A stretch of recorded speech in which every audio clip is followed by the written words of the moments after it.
Welcome to episode 11 of the Everyday Sens podcast. I'm Jack Richardson, joined by Brennan Parks. And Brennan, we have an interview coming up with Janne Vuorinen, who is the, general manager now. We learned, obviously, I introduced him as the sports manager, but he is going to be or is the new general manager of Ässät, which is the team that Nikolas Matinpalo played for, who the Ottawa Senators just signed. So that's coming up in a little bit here. But Brennan, first, we got some Sens stuff to get into. So how are you doing today? Good, good. Yeah, we just did the interview, so it was our first interview and it was a little awkward for the first 2 minutes, but then we got into it and we did a good job. So yeah, there was a lot of good info in there and you guys are gonna love it because we learned a lot about Matt Palo, who was a complete question mark before the interview. Like very few people knew who this guy was.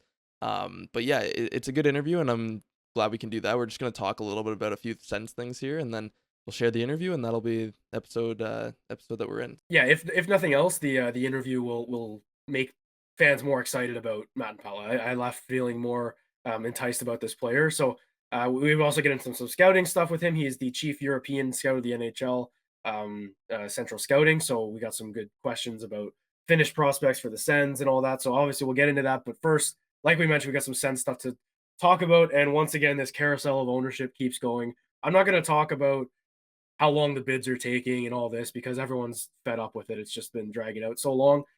But Twitter is sometimes, like we mentioned on episode 10, when I had my little rant there, Twitter can be a fun place for fans of the Ottawa Senators. And Nico Sparks got the Twitter fingers going the other day and had some words about people who are questioning the legitimacy of his bid and his consortium.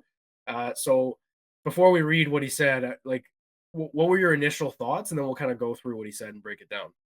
Yeah, initially, I mean, there are two sides of it because for one, it shows a competitive attitude, like it shows the I want to win and I'm gonna defend my bid. But and I kind of tweeted this is that you have to be careful when you're doing $1 billion bid on the Ottawa Senators and then getting offended by random tweets on the internet.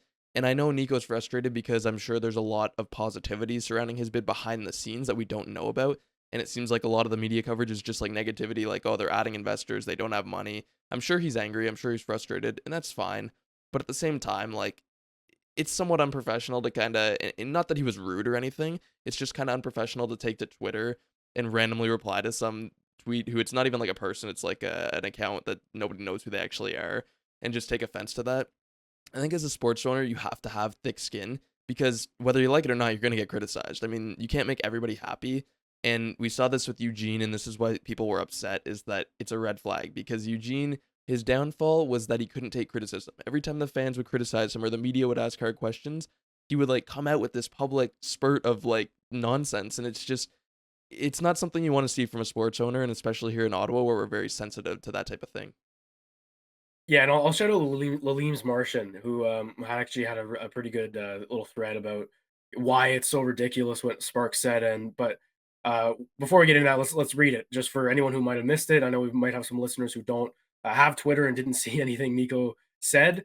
So you got it on the screen here for the YouTube, but I will read it out. So Sweet Sensations, just a Sens fan account, just said, you know, that Sparks is kind of begging for quarters. He says the bid is held together with spit. Again, a little bit, you know, not very like that. That was a little aggressive, right? But at the same time, there's a ton of these in Sparks's replies. If you just go through his Twitter, like it's everywhere. Um, and then Nico just decided to answer this one and says, "How would you know? Wait, you don't. Your judgment is based on what you read. Unfortunately, those aren't the facts. Obviously, we're still here for a reason, and it's not spit and quarters. Line up with the other haters because we're not going anywhere." I mean, first of all, very well written, and like it was pretty funny. I think what he said. You know, like again, like you mentioned, very respectful response when you just look at it like that. But the optics of responding in general don't look good to me. Like it's and he did go back, and I'm not going to call it a backpedal, but he kind of just cooled off a little bit. And he says this. I've got it in front of me. Everyone is entitled to their opinions, regardless of how inaccurate they are. I love Ottawa, the team, and deeply believe everything we stand for, inclusiveness and the Stanley Cup. I apologize for responding to the personal attacks leveled at me. Like that, I mean, he said the right thing, and then he posted a picture of him in the Sens jersey when he came to visit. Someone was mentioning it might have been a Travis Hamnick jersey because it was 23. I think it was just like 2023, but I don't really like. Initially, I liked it's content and we're talking about it. So obviously I'm going to be happy, but um, like you said, and like Lilius Martian said, like it's it's it's different in Ottawa. We aren't a market that has had stable ownership, and we're just trying to transition and keep it going. Like it's been a bit of a gong show here for the last decade, so that needs to change. And not that Nico Sparks would be a tyrant and would be terrible to work under, blah blah blah, but fans absolutely have a right, like no doubt, to question the legitimacy of this bid when you're adding people left and right. And like you said about maybe it is really, there's great plans and it's going to be a great thing that we can't know yet. But we've talked about this. It's just weird that they keep publicly announcing who's joining the bid. Like, how is that helping anything? You're just, I don't care about Russell Peters. I don't like, you know what I mean. So that's, I think, where it comes from Sens fans. And I just don't know how to feel about it. It's weird. It is, and like I said, it's just the problem for me, and like I agree with you, it's content. It is entertaining. I mean, Twitter is an unserious app, as people like to say, and it's just kind of funny like watching this happen. But at the same time, if that bid wins, I'm gonna feel a little more concerned about it now because like I don't want to come out after the Sens lose a huge game like that 5-0 loss to Chicago, and I'm angry on Twitter and I'm tweeting, and I don't want Nico Sparks in my replies as the owner of the team being like, give it up, like coming at me. No, not that I think you would do that. I'm just saying in general, it's not something that you want to see because, especially because they have a non disclosure agreement in place. Like, it's just really weird to see him even tweeting about the sale process at all, let alone kind of like coming after people and replying to people. I do know, like, I agree that the initial tweet was a little rude and whatever, but again, it's part of it.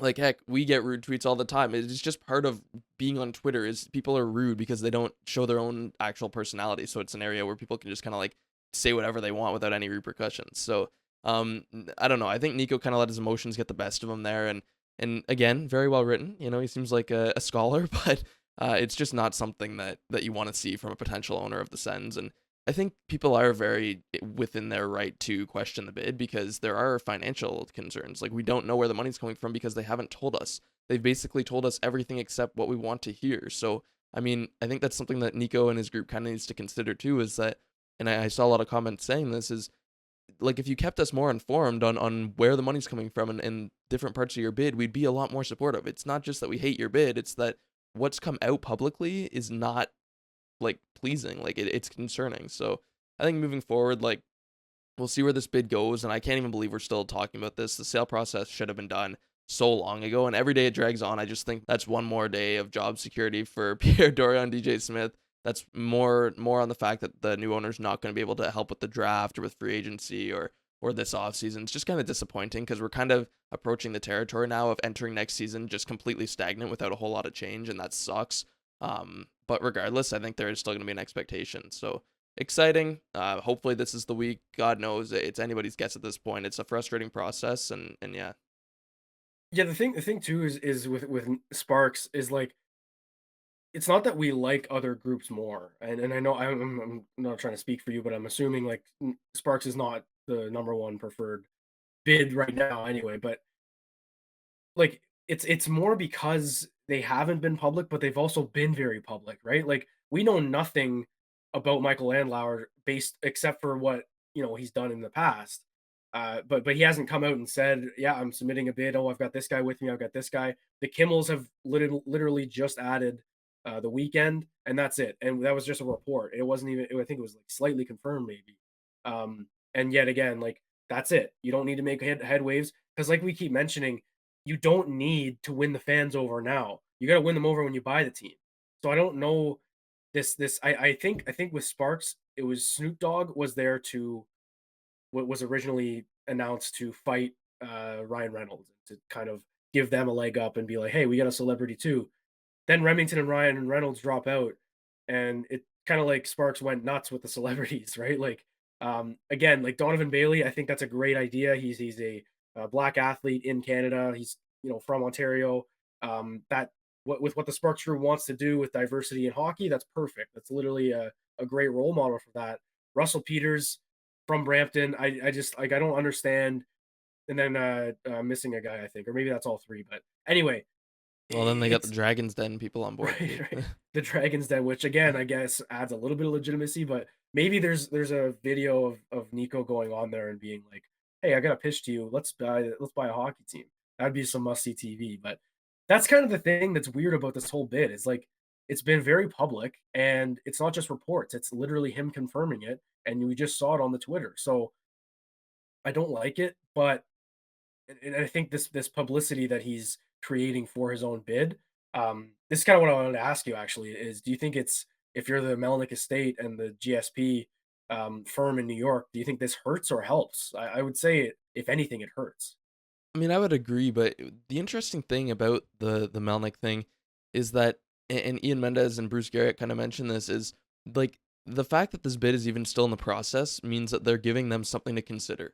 Like it means that they are doing something that is enticing to them.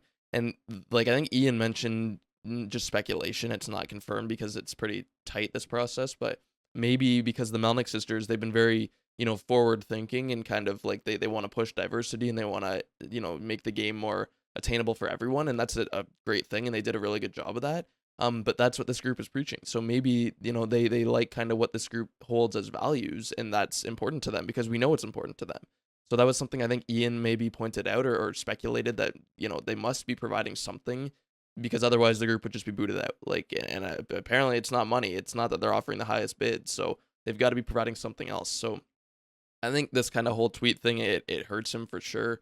And I don't know though, it's just so weird because going public with all this is so bizarre because every time he does it, it's met with criticism. It's not people are not excited and super happy about it. Every time another investor comes out, it's a total meme now. So I don't know why they keep doing it. I don't know why they're in the process. Like I said, it must be that they're offering something that either the Melnicks or the bank or somebody likes.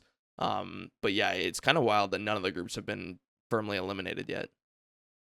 Yeah, it's just this process has been so long, and like I think it's been a month since we started this podcast, 5 weeks, and still nothing, and it's ridiculous. But so the timeline, we'll get into all that in later episodes. I mean, fingers crossed this week we get some kind of an announcement after this Monday episode drops. But just quickly before we head over to Jan's interview, uh, the Ottawa Senators have three prospects from the 2021 NHL draft that they have not signed, and the deadline to retain their rights is on Friday, June 2nd.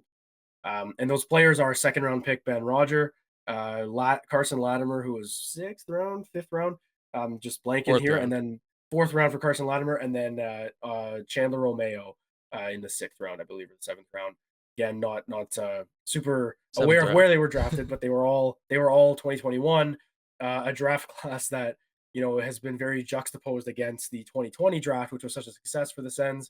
2021 was a bit rough, so these three guys are not signed at the moment. I don't know if we see any of them get signed before the deadline because if they hadn't already, why wouldn't what would change now?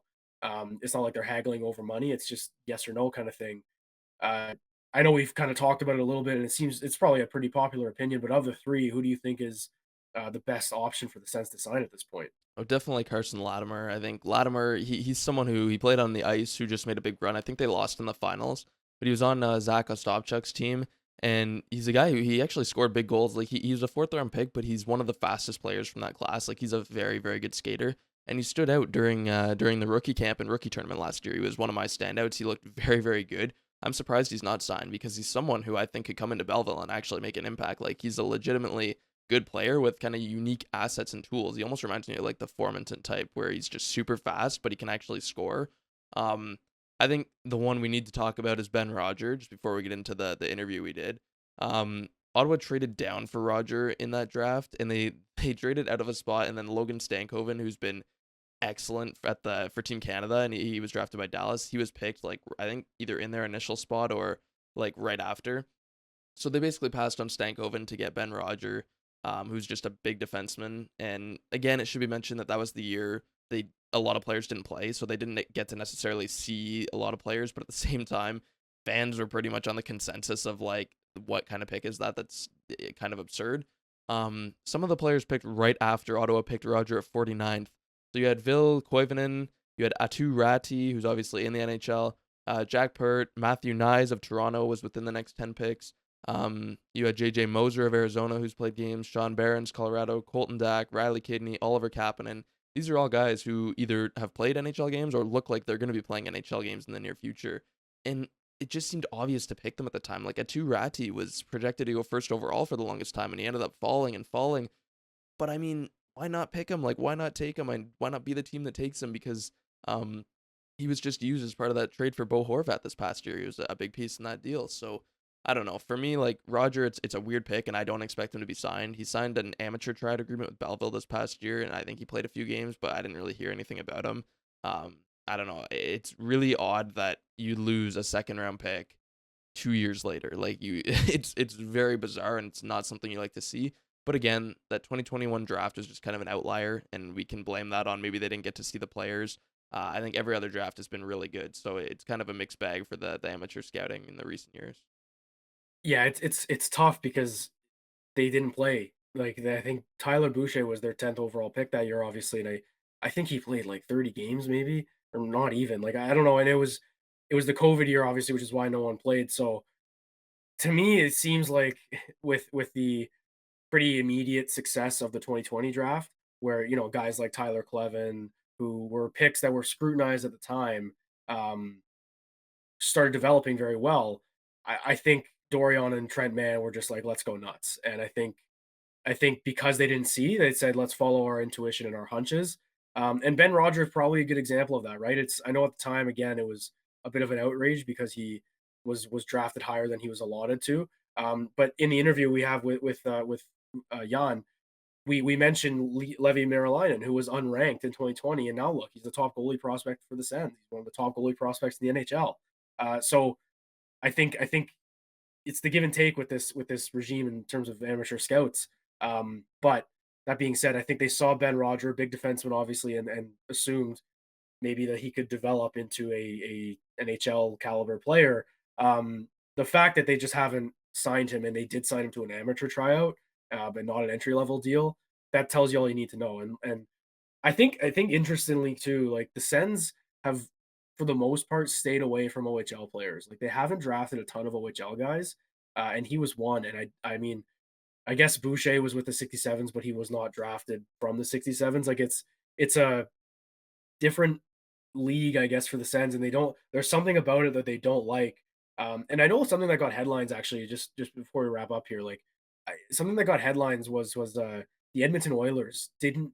I don't. They might now, but they didn't have an OHL scout, and it makes me curious about how many teams kind of allot resources differently. We talked about it a lot with the pro scouts, how they need to add more resources there from the amateur scouts, but it's interesting, right? Like not having a guy scouting there, just I don't know. And then not to say the Sens don't have one, but if they did and they aren't picking from there ever, like if you're that scout, you're kind of mad, probably, I'd assume. And then if your guy is Ben Roger, then that's not a good look for that amateur scout. So it's just interesting to see. It's like all the pressure that's on management when you pick one guy. Like scouting meetings. I'm thinking about Moneyball, the movie, where that's kind of my only insight into what a scouting meeting is like, and it's you come to the table with your guy and you vouch for your guy, and it's like an argument, and you win or you lose.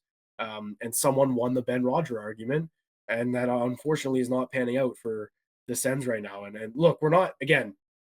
It goes same goes for if none of these guys signed. Like Latimer obviously had a good push here in the playoffs, but Chandler Romeo obviously too. It's nothing against these kids. Like they're gonna find their way, but it's when you get drafted, I think there's a certain expectation that you're going to elevate your game again, and it just seems like they haven't. And I trust that the Sens know that, and they're not just forgetting about them, leaving diamonds in the rough here.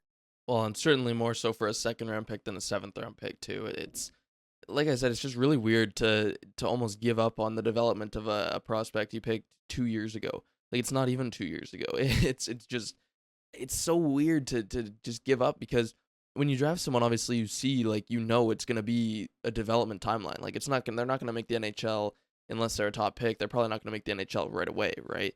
Um, so even 49th overall, which is where Roger was selected, you have to think with that. Okay, and he's a defenseman. It's probably gonna be several years of development, and then maybe he'll make the team. And it seems like they're just gonna let his rights go, less than 2 years later, which is just it's so bizarre because they almost think like after watching him this past year, and he didn't play, I don't think at all the year that they drafted him, so it was kind of an unknown. But it seems like they watched him and immediately knew like Yeah, maybe we maybe we jumped the gun on this one. So for Roger, I think, maybe he'll get picked up by somebody else or find an ECHL deal or something, kind of work his way through the leagues. But it certainly feels like his time is up in Ottawa, and I'd be surprised to see him signed. I think Latimer's the best bet out of that bunch, and it would be almost disappointing if Latimer's not signed because he's someone who brings a lot of intangibles and skills to potentially make it. But yeah, I guess we'll see here. I think the deadline's in the next like week sometime. So I yeah, think we'll it's Friday. It should be June yeah. 2nd. Yeah, Okay, yeah. yeah. So we'll hit on that again. Maybe if they actually like once that happens, we'll kind of talk about it a little bit more and just kind of share the news of who got signed or who didn't. But yeah, do you have anything else on Roger or the any of the three? Not really, honestly. I know that Roger was traded from London to Kingston, and London was they were not selling, like they weren't trying to get draft picks. Like he was moved to make space for a better player, which is again, like it's nothing against the player. It's just it hasn't worked out, and that's okay. And like you said, they might get a deal, but that's kind of all I've got. But Latimer, I agree, it would be a little bit disappointing if they don't end up just retaining his rights at all, right? It's just again like a wasted asset. It's like trading away a fourth round pick for nothing. But I think that's all we got for Sens headlines right now for today's episode, and we'll get into that interview. It's about a 15-20 minute chat with Janne Vuorinen. So I hope everyone enjoys. And again, like Brennan mentioned, it was our first interview, and I think we picked up the pace a little bit, but it was fun, and I'm glad we're obviously going to look to do a lot more of those, and some great insight from Jan. So we will kick over to that, and thank you everyone for joining. Here is Janne Vuorinen. All right, everybody, we are pleased to welcome a guest to the Everyday Sens podcast, Janne Vuorinen from the Ässät. I believe, I'm sorry if I'm mispronouncing some stuff there, but he is the sports manager of Ässät and also the chief European scout of NHL Central Scouting. So we are pleased to welcome him in. And if Sens fans are kind of wondering what's going on here, he is the manager, obviously, of the team of the newly signed Nikolas Matinpalo for the Ottawa Senators. So Jan, thanks for being on, and how are you doing today? Yeah, I'm doing good, thanks. Thanks for having me, and interesting days in the World Championships in Finland now today. It is, yeah. So Latvia just won the bronze medal, which is a huge day for them because it was taking place in Latvia and Finland. Like we were saying before the show, Christian Rubens, former Sens player, scored 2 goals in that game. So a big day for them, and I'm sure exciting for Latvia as a country too. Yeah, exactly. And the final will be Canada Germany. So interesting game in a couple hours.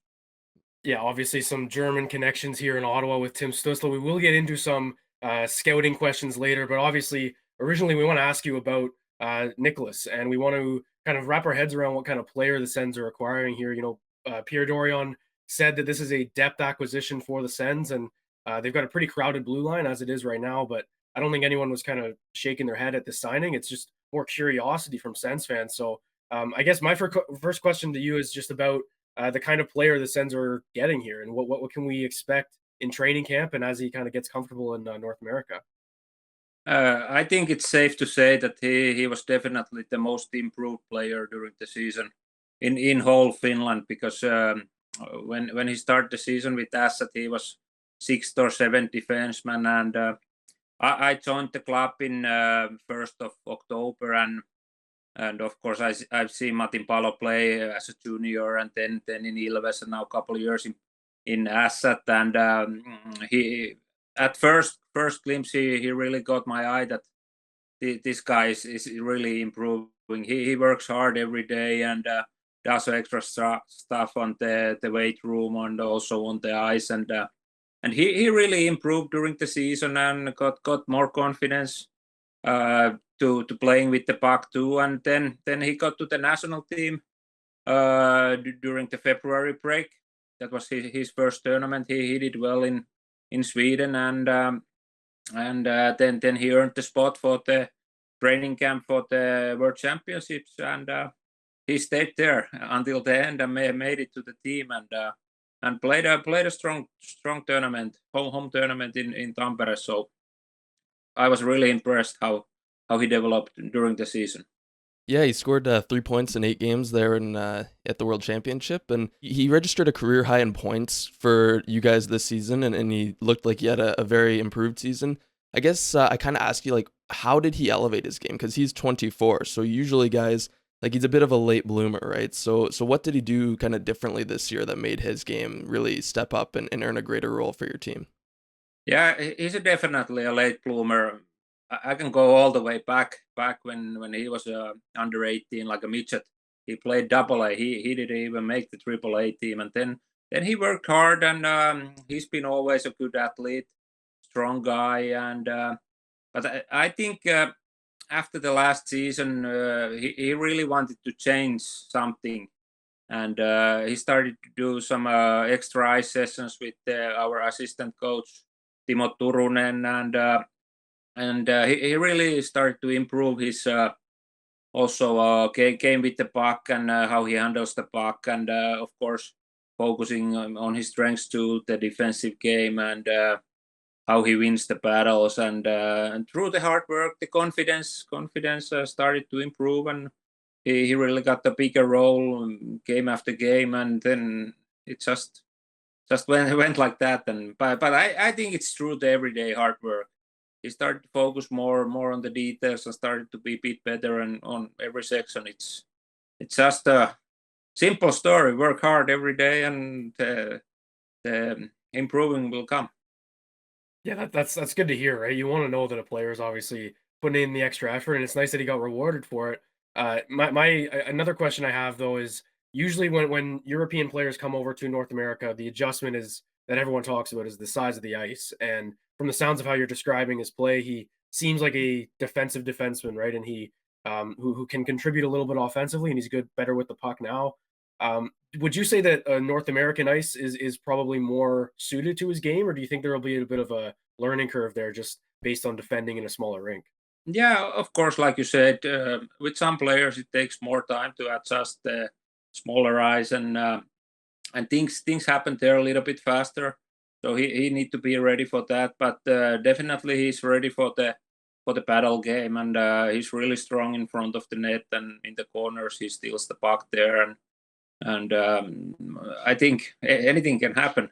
Like you saw from him in the last season, that the improvement was so fast, and he really earned the spot to sign the NHL contract, and then you never know. But of course, it might take some adjustment. But on the other hand, he's already a mature player, a little bit older guy, and he physically he's ready to battle against the big boys. Yeah, and just kind of, it might be a little hard for you to answer because you don't necessarily follow Ottawa super closely, but do you think he could earn an NHL role, like an everyday role in the NHL this season? Like, do you think his game is ready for that? Or, like you said, is it going to take maybe a little bit of time in the AHL and kind of adjusting? Or what do you think on that? Yeah, like you said, it's tough to say because I don't know exactly the Ottawa's like the depth on the D side, but of course I think the expectation for him is that every guy gets the chance in the training camp, so you never know what will happen. And if you would told 1 year ago that Matinpalo will sign NHL contract, nobody would believe that. So never know. So something interesting about that too is he was extended by you guys in April, I believe, or he was or upped his contract again, right? So it kind of makes me curious when European teams lose guys to the NHL, and I say lose because he was a part of your organization. Is it kind of a sense of pride that you have this player who you can say we have an NHL or a program that can produce NHL players, or is it a little bit bittersweet, right? Because you're losing a piece of your organization and clearly an important piece. Yeah, of course. We signed an extension with him, a 2-year extension in. I guess we signed that somewhere in November, but we just came out publicly after the season. And but of course, like you said, we lost a player, but everybody in Finland kind of understand that every player's dream is to play in NHL, and IIHF and NHL, they have certain like a transfer agreement. So we are proud of the players if they can really make to the NHL and sign the contracts, and so of course we need to adjust a little bit and try to find some other players, but it helps that the players also can see that Ässät and Pori is the good place to develop and maybe sign the NHLD one day. So hopefully, in the long term, definitely we see this as a positive that we get the players signed to NHL, and we are really proud of Matinpalo doing it now. So you would say that you almost like you encourage players that to follow their dream of making the NHL and potentially moving to North America, even though it kind of hurts your team potentially a little bit. I guess in the long run, it kind of is a positive for your team because, like you said, other players see that and they think maybe I could follow that same path, right? But yeah, transitioning off of that, I'll just dive a little more into Nikolas and kind of who he is away from the rink. Like, what is he like off the ice? And you said he's a competitor, and the two things that keep popping up in the research I was doing was that hard work and determination. Like, he is a really, really hard worker. So yeah, what's he like off the ice and as a person? Yeah, exactly. You've done a good job with your research. He's a hardworking and very committed kid, and I think one thing I could mention is that he was very well liked in the locker room. The guys really liked him, and he was a very vocal in the locker room, talking a lot, and during the games also. And the guys really liked him in there. So he was a big part of the good team chemistry we had last season. So hopefully he can also bring that with him to North America. Of course, the language barrier might little bit difficult with the joke, so but I think he will adjust well. I know Brennan kind of mentioned if he's ready for a full-time NHL role this season, and you said you wouldn't be surprised if he works his way up there. But if he is in a scenario where he is in the AHL and he's got to work his way up, do you expect that to kind of be motivation for him? Do you think he's the kind of player and the kind of person who would come in expecting to kind of be in the NHL right away, or do you think he may have a bit of an understanding, I guess, that maybe he's got to work his way up and because based on what you're telling us about him, it sounds like he's the kind of guy who would thrive under adversity a little Yeah, bit. I No? think like when you watch him, in every level he has worked his way up. In the juniors, he was in the lower teams. He worked his way up to the AAA teams, and then the first when he started in LIIGA, he played some games in Division 1 in Mestis, and then he worked his way up to regular league player, and now he worked his way up to national team player. So I think he's ready to do that, and that's a great opportunity for guys like him, and I think he's ready to do everything he can to earn the spot. For sure, yeah. So, Jack, do you have anything else on Nikolas, or do you just want to kind of hit on some scouting stuff? I know you were excited about that too. Yeah, no, I think we can pivot now, and I asked about so obviously again you're the chief European scout for NHL Central Scouting. Uh, we wanted to ask just again about some Sens prospects who are Finnish and who are in Europe. Obviously, Tim Stützle is superstar here now in Ottawa and the highest drafted European player that season in 2020. But I first want to start with a non-Sens prospect and a guy who's coming up now in Matvei Michkov, and I kind of when I asked you about a guy leaving his team in Europe to go play in the NHL, a big thing about Michkov is he could be a top 2, top 3 draft pick, but he's got a 3-year deal in the KHL. So I'm curious myself, like just how does that work? Like is if he gets drafted second overall or first even, are they gonna be able to pry him away or is it a hard contract like he can't leave? Yeah, with the rules in KHL, the players definitely need to like need to stay until as long as the contract is valid there. So the KHL and the Russians, they don't have the similar agreement than the other European countries. Yeah, that's a really good point, and I know we saw that with Kirill Kaprizov as well, where he had to stay and he was a fifth round pick because of it, and then ended up being really an elite talent for Minnesota several years later. But diving into a little bit of Sens prospects, and they had a really good 2020 draft. Now I know you've been the chief European scout for a long time, and I mean the Sens have targeted a lot of North American players, but that draft they really went to the European side of things. Um, Tim Stützle scored 90 points this season at 21 years old, and he ranked first on your European scouting list for that draft. did you ever see him as someone who maybe could have scored that many points and become one of the NHL's best players at this young of an age? Yeah, of course. Of course, it's very rare that the player with the third season can really score points, more than a point per game. But at his draft year, he was already a special player. You could see that right away.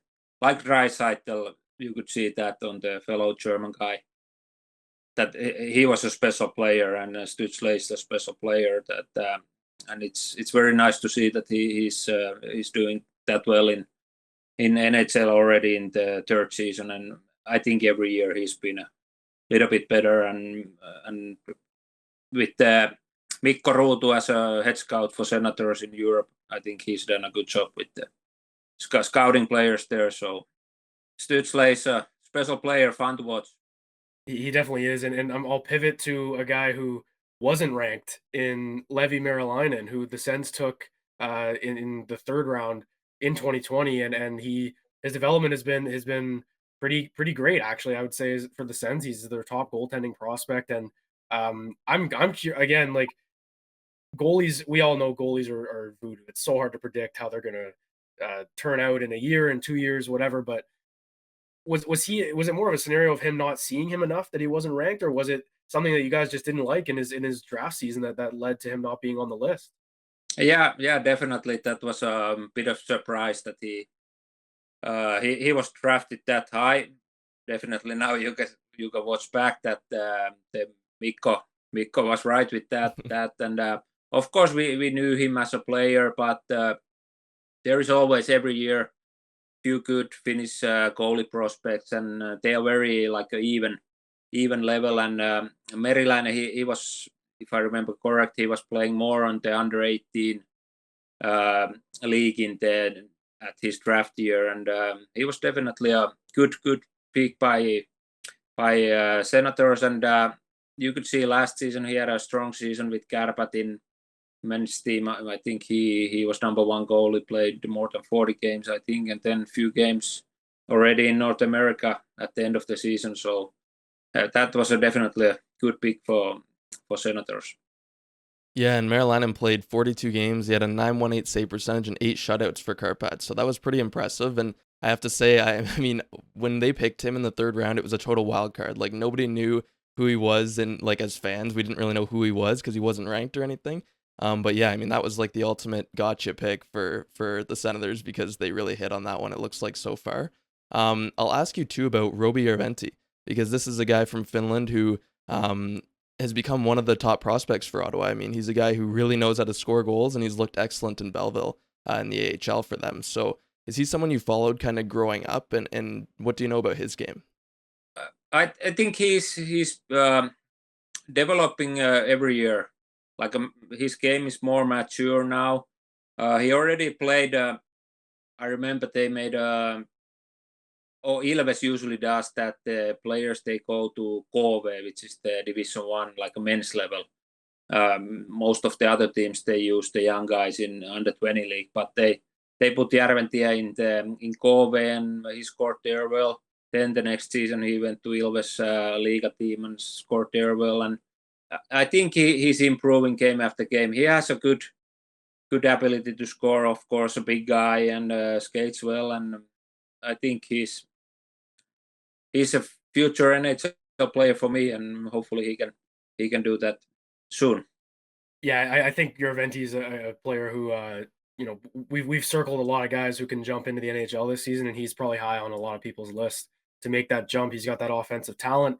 Another European player on the Sens I wanted to talk about is Erik Brännström, who, I mean, obviously drafted by the Golden Knights in 2017 in the first round, and then traded to Ottawa in 2019. And he's like I mentioned with Matinpalo, he's earned his chops. He played a lot of time in Belleville, up and down, scratched, and it seems like he's finally solidified himself on this team. And I'm just curious, not so much on his development maybe, but when he was drafted in his draft year, what did you see from Erik Brännström, and maybe that Sens fans can maybe get excited about, because he seems comfortable now, and I think I know Brennan and I are both very high on the player.